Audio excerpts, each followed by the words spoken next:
Hi, everyone. Like a bad cold, I'm back. To the folks online, I'm going to ask you to go and get something small that you can participate with us. I've got raisins on the tables here, but if you have a cookie or a piece of chocolate, any of that would work. So while you go and get something small to do this experience with, I'm just going to say a few thank yous. Thank you to everyone in the room. Yesterday, David and I were talking about how incredibly embraced we feel as a patient fellow and a caregiver, and it's just been truly amazing. Also, lots and lots of you were generously inviting me to foreign lands, and I'm a little overwhelmed that I don't remember all the people I spoke to. So on your table is my card, and I would love everybody to take a picture of my card. And if you need a keynote speaker or someone for a conference, I'm very excited to go to Hungary, Kenya, Mexico, Holland, Australia. I'm excited, and David says that he'll come and be my caregiver as I run around. Okay, so on your table with the card are also raisins, and we're going to do a little mindfulness activity. So Mark Twain said, 85% of what people worry about never happens. Raise your hand if you've heard that before. Raise your hand if that matters at all to you. No, we all just worry, right. Well, Cornell did a study on this idea, and in fact, 85% of what we worry about never happens. So at the turn of last century, Mark Twain said this, it was tested recently, and for sure, it's true. Then, of the 15% of the things that actually do happen, 79% of them are not a big a deal like you thought it would be. When you were worrying about it, you realize you've had life experience that prepared you for it. Or you've turned it into a life experience that you've gotten a lesson from. And as you report this bad thing that happened, you also report the lesson. So that leaves 3% of things you worry about that actually do happen, and there's nothing you can do about it anyway. So I would just ask you to take in a deep breath and release, and realize worry is not getting us anywhere. But the fact is, worry is something that happens when we think about something specific. But worry builds. We build and build and build our worries into anxiety. How many of you don't have to admit having it, but maybe know somebody with some anxiety? Know somebody on meds for anxiety? Are really grateful for meds for anxiety? Awesome. So what we're going to do now is actually very similar to what Liz was talking about in terms of forest bathing. What it is we're going to take all of our senses and bring them to the present moment. So do you love my roadie here? He's right here. Hi, honey. Okay, what I'd like you to do is reach for the raisins. And we're going to use our 5 senses here. Please don't gobble them down. This is mindfulness. All right, right now, I'd like you to look at the raisins, and I'd like you to shout out a descriptor. What do you see in the box? Shout it out. Say again. Letters, colors, red. Oh, the sun. A woman, and I have a fun, bizarre fact about this woman. When I was teaching at San Jose State, we played that game, 2 Truths and a Lie. Do you know that game? And this student in my class used as one of her phrases, The woman on the Sun-Made Raisins box is my great-grandmother. And we're like, lie. It was true. This photo or whatever it is started in Italy, and her great-grandmother was this woman, which I just thought was amazing. Okay, so what I'd like you to do now is somebody open the box.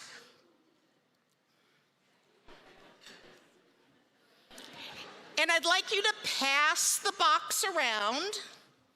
You're not on candid camera. Nobody's watching you sniff raisins. And I'd like you to shout out descriptors of what this smells like. Oh, yeah. Sweet. Ooh, I like that one. Spread it all around. Ooh, musty. I bought them yesterday. They can't be musty. Nice.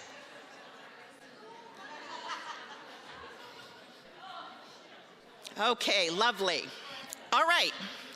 Now, the person with the longest hair is now your fearless leader. I would like the person with the longest hair to hygienically pour one raisin into everybody's hand. So everybody at the table gets one raisin. Don't eat it.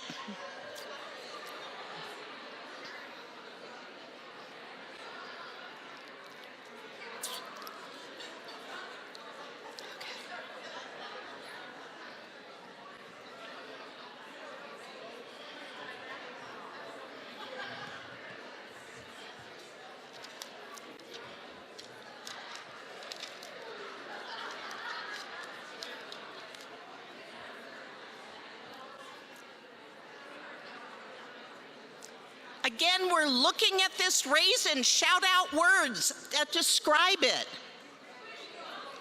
Wrinkly, brown, oh, burgundy, wrinkled. What else? Sticky, small. Oh, awesome. Great. All right, now I'd like you to put it up to your ear and listen to it.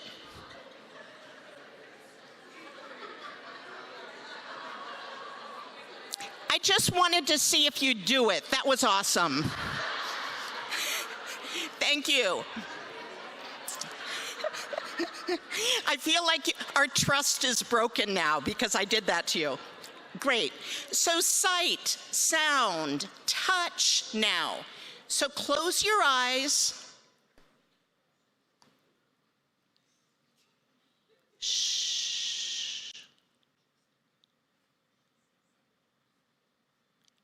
Shout out words that describe the feeling of this raisin. Sticky, wrinkly, sticky, gross. I heard gross, that's funny. Oh, interesting. Nice. All right. So we've used our eyes, our ears, our nose, our fingers, and now I'd like you to taste, but not the whole thing, just a teeny bit.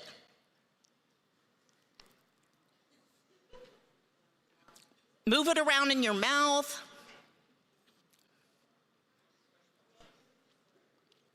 What do you taste? Sweet? There's more texture than you expected. I think I need a little bit more.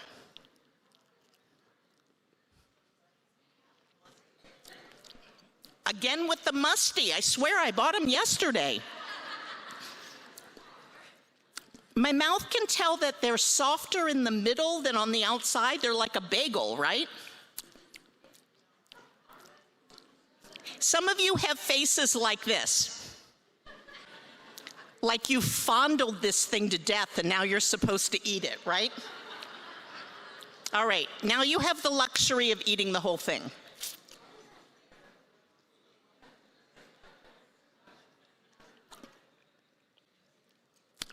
All right, just like forest bathing, we all came right to this moment. We used our senses to concentrate on such an ordinary thing. For those of you at home, it might be the cookie, the chocolate. For all of you here, it's a raisin.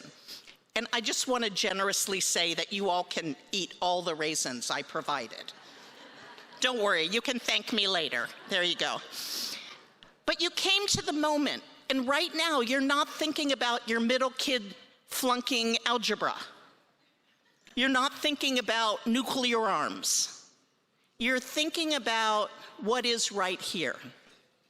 So I would just invite you at this time to think of ways that you can support yourself in anxiety. I shared yesterday that when I go to the clinic, multidisciplinary teams, I have this smooth touchstone. It's a piece of wood in the shape of a heart that an artist made, and that is my go-to multidisciplinary team heart. And I hold it and I rub it, and I have touch happening at the same time as I'm hearing whatever it is I'm hearing.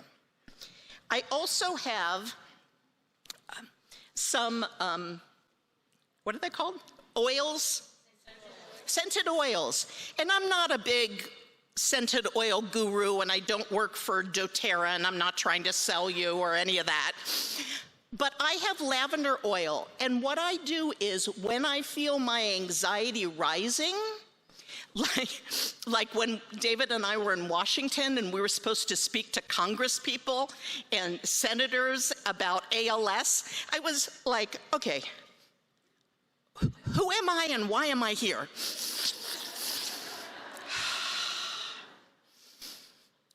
Because just putting some of this under my nose brought me to the present moment.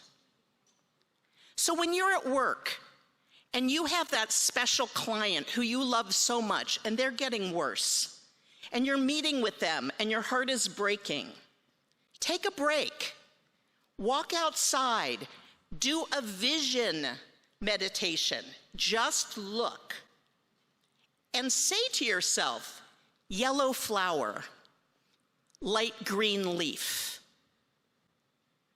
bunny hopping by, or a hearing meditation.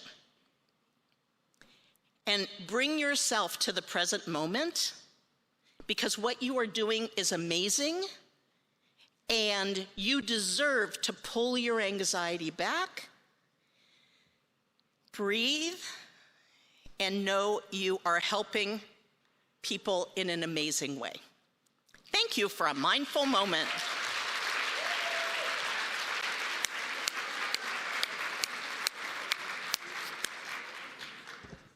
Thank you, Linda. That was, I think, such a good reminder for all of us to take a minute. I know where I work, our volunteers make purple, or they make velvet hearts, like little hearts that some patients will take with them, but I think I'm going to encourage the therapists to use it as well. If anyone has any questions, we do have time for a couple of questions before the break. I think you cover, oh, nope, there is one. Can't see very well, sorry.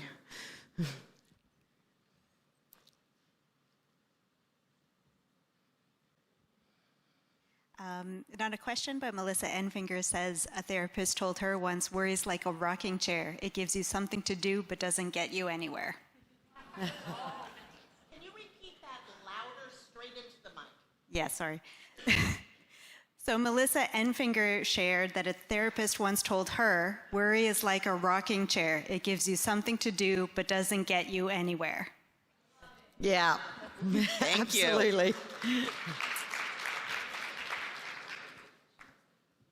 If anyone's got one more question, please put your hand up because I can't see.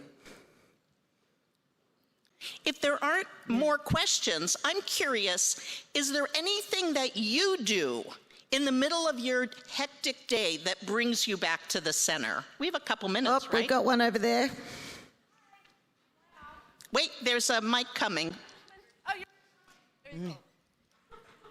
Hello, everyone. My name is Donna Sickles. I'm the respiratory therapist at the ALS Hope Foundation.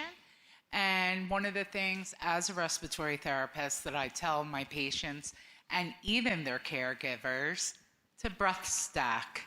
When you're feeling high anxiety, you have to stop, you have to think, you have to breathe.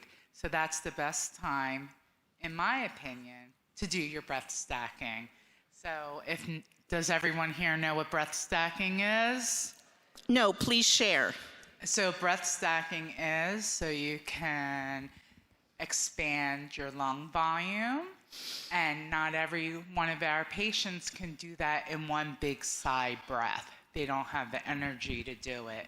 So you can all do it with me right now. Please, We like love to it. do it in a sitting position where your diaphragm is in the best position when you're breathing, and you're going to sniff in your nose, and I can't talk and do it at the same time. So it's exactly what it is. Sniffing, stacking your breath until your lungs feel completely full. Once they are completely full, you're going to exhale through your mouth nice and slow. So it's almost therapeutic. You do this 3 to 5 times in one session. We say breakfast, lunch, and dinner. Or if you're feeling a little anxious, slow your breathing down and breath stack. Thank you so much. Amazing. Okay, Jennifer Dodo and Mary Paloon, hi. They're online. We have to say hello. If anyone's got, one more, then there's coffee. Hello, I'm Renee. I'm a speech pathologist at the University of Virginia. For me, I think about, in a busy clinic day, how I can be present for each person when I'm seeing, upwards of 12 patients in a day. And I use the knock on the patient's door as the moment to take a deep breath and recenter myself and become present. So when I walk in, I am not thinking about the last person I just saw. Beautiful. Thank you so much.